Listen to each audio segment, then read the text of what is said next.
வணக்கம். இன்னைக்கு நாம ரொம்பவே ஆச்சரியமான ஒரு விஷயத்த பத்தி தான் பார்க்க போறோம். யோசிச்சு பாருங்களேன். ஒரே ஒரு வாழ்க்கையில ஒரு மனுஷனால எத்தனை விஷயங்கள்ல உண்மையிலே கெட்டிக்காரரா ஆக முடியும்? இது நம்ம எல்லாருக்குமே வர்ற ஒரு கேள்விதான் இல்லையா? அந்த கேள்விக்கு ஒரு வாழும் பதிலா ஒருத்தர் இருக்காங்க. அவங்க தான் மேனகா நரேஷ். இவர் ஒரு எண்முறை மருத்துவர், ஒரு பாடகர், எழுத்தாளர், ஓவியர், அப்புறம் ஒரு ஆசிரியர். அடிங்கப்பா, இத்தனை அடையாளங்களான்னு கேட்க தோணுதில்ல? சரி, அவரோட இந்த பல உலகங்கள்ல வாங்க முதல்ல அவரோட எழுத்துலகத்துக்குள்ள ஒரு சின்ன பயணம் போயிட்டு வருவோம்.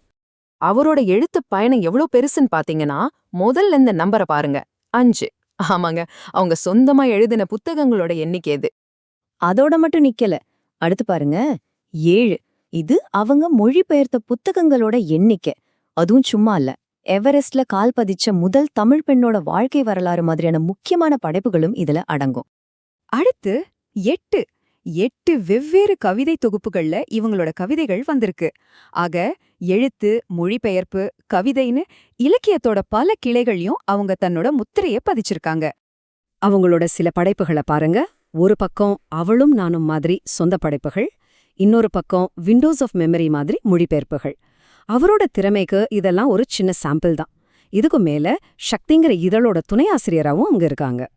ஆனா மேனகாவோட திறமைகள் வெறும் எழுத்தோட மட்டும் நிக்கலங்க. வாங்க இப்ப அவரோட கலை உலகத்துக்குள்ள எட்டி பாப்போம். இசை மேல இருந்த தீராத காதலால நியூ ஜெர்சில சாய் குருகுலம்னு ஒரு இசை பள்ளியை ஆரம்பிச்சு நடத்திட்டு வராங்க. அது மட்டுமல்லாம நம்மளோட பாரம்பரிய ஓவிய கலைகளான தஞ்சாவூர், பட்டசித்ரா, கோண்ட், மதுபனின்னு பல கலைகள்லயும் அவங்க ஒரு தேர்ந்த கலைஞர். ஆனா நில்லுங்க, இவங்களோட கலை பயணத்துல ஒரு பெரிய சர்ப்ரைஸ் இருக்கு. நம்மள் பல பேர் எதிர்பார்க்காத ஒரு திறமை.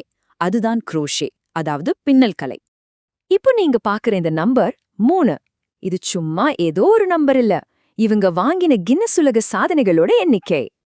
ஆமாங்க, நீங்க கேட்டது சரிதான். 2019, 2024 அப்புறம் 2025ல நடந்த கூட்டு குரோஷே கலைத்திட்டங்கள்ல பங்கெடுத்ததுக்காக 3 முறை கின்னஸ் உலக சாதனை படைச்சிருக்காங்க.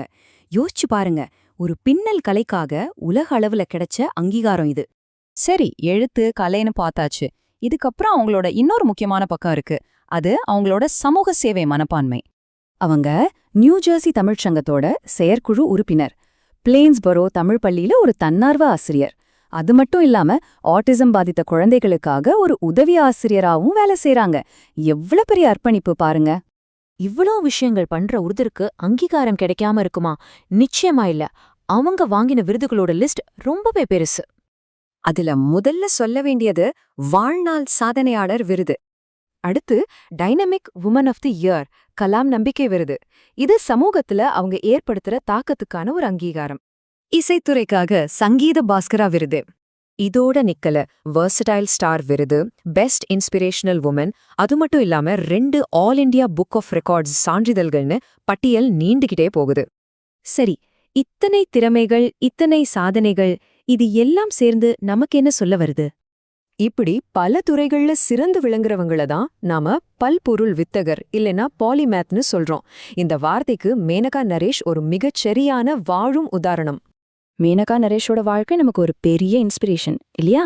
சரி, இந்த விளக்கத்தோட இறுதியில உங்களுக்கான ஒரு கேள்வி. உங்களுக்குள்ள நீங்க இன்னும் வெளிக்கொண்டு வராம இருக்கிற ஆர்வங்கள், திறமைகள் என்னென்ன? யோசிச்சு பாருங்க.